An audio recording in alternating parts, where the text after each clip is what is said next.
Guys, we're going to go ahead and get this in the sandblaster. I went ahead and just duct taped this off so I can sandblast this area clean. It's going to get hot and burn the paint, so I went ahead and taped it back. Hope that's back far enough. If not, I can deal with it. But I want to sandblast this down to the metal, and you can see real easy. It's plain to see where it's leaking at. But I'm just going to solder the whole seam and then hit these rivets on top as well. Hate it that it happened, but hey, that's life with old tractors and old things. I got just an update for my my Volkswagen viewers. I've got my bearing kits in the mail. They delivered this morning. I've got to replace the rear wheel bearings in my hippie van.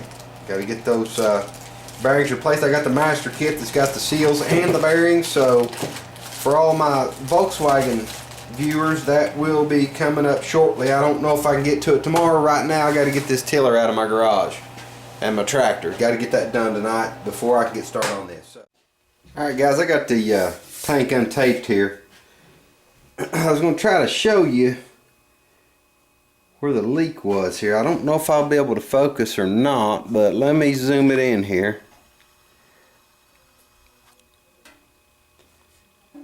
You see these pits in the solder? I think that's where all my trouble came from. But you know, I'm gonna get my torch out. I got it all cleaned. I just took a little bit of starting fluid, sprayed it and wiped down to get any grease, oil, anything off of it here that might keep from getting a good seal. But we get the solder and the flux and the torch out. We're going to see if we can get this guy soldered back up.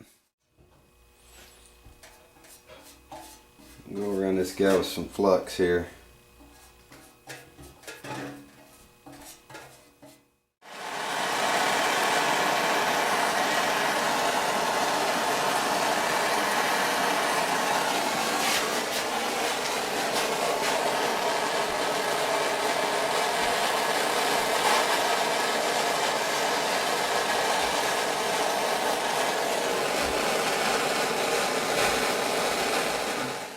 I got the tank soldered up and it seems to be holding just fine.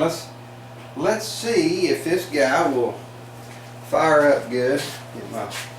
Get my gloves on here. I started it yesterday and I had to choke it just like with the Sears, you know, give it some choke. So I'm gonna choke it here and we'll see if she'll fire off for us.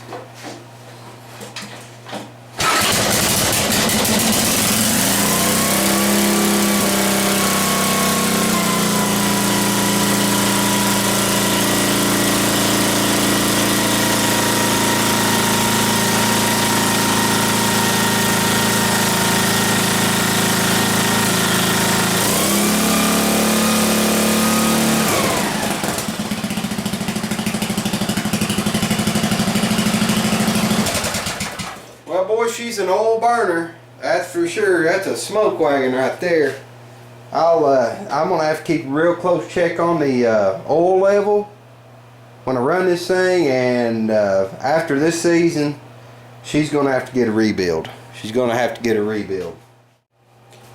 Alright guys, this is just some more mad scientist stuff. I'm really tired of rusty gas tanks and cleaning carburetors.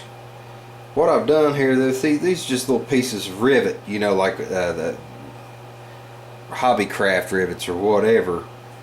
I just drilled a hole in the top of here. I'm going to put that in there and JB weld that and put a hose off the top, just like on ATV or whatever. I've done the one for my tiller as well. Used a smaller rivet, but I'm just gonna, I don't know, windshield washer hose or something like that. Just bring the hose off the top of it.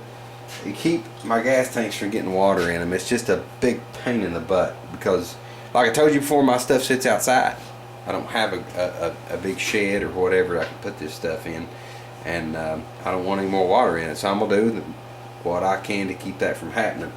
Just something I was gonna throw in there. I'll probably just wrap up this whole video on the Roto-Spader and get that thing outside. I got the work done. This is the last of it. I'll have this in the morning. I'll just drive it out of the garage and we'll get started on that Volkswagen.